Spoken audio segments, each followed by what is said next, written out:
তাদের বিভিন্ন কার্যক্রম দেখে এদেশের ধর্মপ্রাণ মুসলমানদের বুঝতে বাকি নাই যে তারা ইসলামের ধারে কাছেও নাই।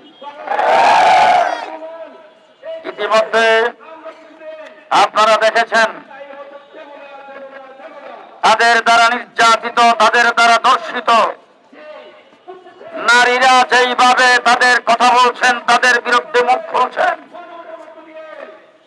তারা যেখানে যায় সেখানে জিনা করেন, তারা নারীদের সাথে অনৈতিক কার্যক্রম লিপ্ত থাকেন। তাদের সম্পর্কে যেই ধরনের ভাষ্য, যেই ধরনের বক্তব্য আজকে সোশ্যাল মিডিয়াতে বিভিন্ন জায়গায় প্রচারিত হচ্ছে, কোন বিবেকবান মানুষ তাদের পক্ষ অবলম্বন করতে পারে না। গতকাল আমাদের প্রধান উপদেষ্টা প্রেস সচিব তিনি বলেছেন, বাউলদের উপরে যারা আক্রমণ করেছেন তাদেরকে গ্রেফতার করার নির্দেশ দেওয়া হয়েছে, তাদেরকে গ্রেফতার করার জন্য তৎপরতা চলছে। আমি পরিষ্কার ভাষায় বলতে চাই, ডক্টর ইউনূস সাহেব, আপনাকে রক্ত দিয়ে ক্ষমতায় আমরাই বসাইছি, কিন্তু আপনি বাউলদের পক্ষ অবলম্বন করবেন। আজকে বাইতুল মুকাররমের সামনে দাঁড়িয়ে বলছি, বাউলদের উপরে কেউ আক্রমণ করে নাই। বাউলরা আল্লাহর বিরুদ্ধে কথা বলেছেন, রাসূলের বিরুদ্ধে কথা বলেছেন, কোরআনের বিরুদ্ধে কথা বলেছেন, ইসলামী শরীয়তের বিরুদ্ধে তারা কথা বলেছেন। শরীয়তের আইন হইল ওয়াজিবুল কতল। সুতরাং আমাদেরকে বাধ্য করবেন না। আমাদের উলামায়ে কেরাম এবং মানিকগঞ্জের ধর্মপ্রাণ মুসলমানদের বিরুদ্ধে যে মামলাগুলি হয়েছে, অনতিবিলম্বে মামলা প্রত্যাহার করতে হবে।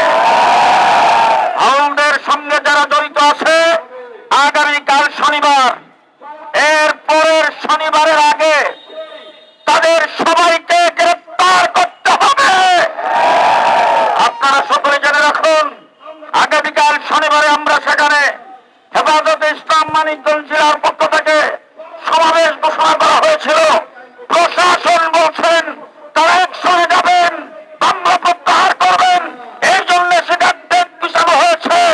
আগামী শনিবারের পরের শনিবারের আগে যদি মামলা প্রত্যাহার করে না হয়, তাদের সবাইকে গ্রেফতার করে না হয়, এরপরে শনিবারে মানিকগঞ্জ অচল করে দেওয়া হবে। জনাব ফরহাদ বাজার সাহেব, সাবধান, সাধু সাবধান। আপনি সাহিত্যিক, আপনি তথাকথিত বুদ্ধিজীবী, আপনি এক লাইনে ঘোরাফেরা করে আপনার সাহিত্যকতা প্রকাশ করেছেন, 100 বার করেন, কিন্তু ধর্মীয় বিষয়ে আপনি সম্পূর্ণ মূর্খ, আপনি সম্পূর্ণ জাহেল।